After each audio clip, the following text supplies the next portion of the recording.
સુરતના કામરેજમાં લોકોના સ્વાસ્થ્ય સાથે ચેડા કરતા 5 નકલી ડોક્ટરો ઝડપાયા. સુરતના કામરેજ વિસ્તારમાં પોલીસે નકલી ડોક્ટરો વિરુદ્ધ એક મોટું ઓપરેશન પાર પાડ્યું છે. લોકોના જીવ સાથે રમત રમતા ક્લિનિક્સ પર પોલીસે અચાનક ત્રાટકી નકલી તબીબોના નેટવર્કનો પર્દાફાશ કર્યો છે.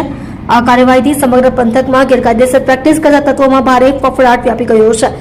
15 ક્લિનિક્સ પર સામૂહિક દરોડા. કામરેજ પોલીસને મળેલી ચોક્કસ બાતમીના આધારે અલગ અલગ 15 જેટલા ક્લિનિક્સ પર એક સાથે દરોડા પાડવામાં આવ્યા હતા. પોલીસની આકસ્મિક કાર્યવાહીને પગલે ઓન ધ સ્પોટ તપાસ હાથ ધરવામાં આવી હતી, જેમાં મેડિકલ ડિગ્રી વગર જ લોકોની સારવાર કરવાનું મોટું કૌભાંડ સામે આવ્યું છે.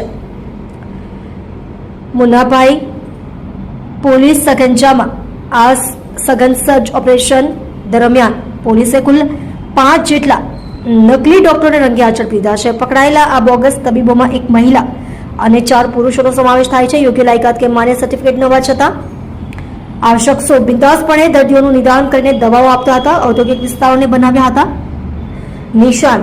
આ તમામ નકલી ડોક્ટરો કામરેજના હલધરુ અને હોમ ઇન્ડસ્ટ્રીયલ એરિયામાં પોતાના દવાખાના ચલાવી રહ્યા હતા. આ વિસ્તારોમાં મોટે ભાગે પરપ્રાંતીય શ્રમિકો વસવાટ કરતા હોય છે, જેમને ટાર્ગેટ કરીને આ બોગસ તબીબો સસ્તી સારવારના નામે લોકોના સ્વાસ્થ્ય અને કિંમતી જીવ સાથે ખુલ્લેઆમ ચેડા કરી રહ્યા હતા. પરપ્રાંતથી આવીને શરૂ કર્યો હતો કાળો કારોબાર. પોલીસની પ્રાથમિક તપાસમાં બહાર આવ્યું છે કે ઝડપાયેલા તમામ નકલી ડોક્ટરો મૂળ ઉત્તર પ્રદેશ, બિહાર અને પશ્ચિમ બંગાળના વતની છે. ગુજરાતમાં આવીને કોઈ પણ કાયદેસરની ડિગ્રી વિના તેઓએ ક્લિનિક ખોલી દીધા હતા. હાલમાં કામરેજ પોલીસે આ તમામ વિરુદ્ધ ગુનો નોંધી આગળની કાયદેસરની કાર્યવાહી હાથ ધરી છે.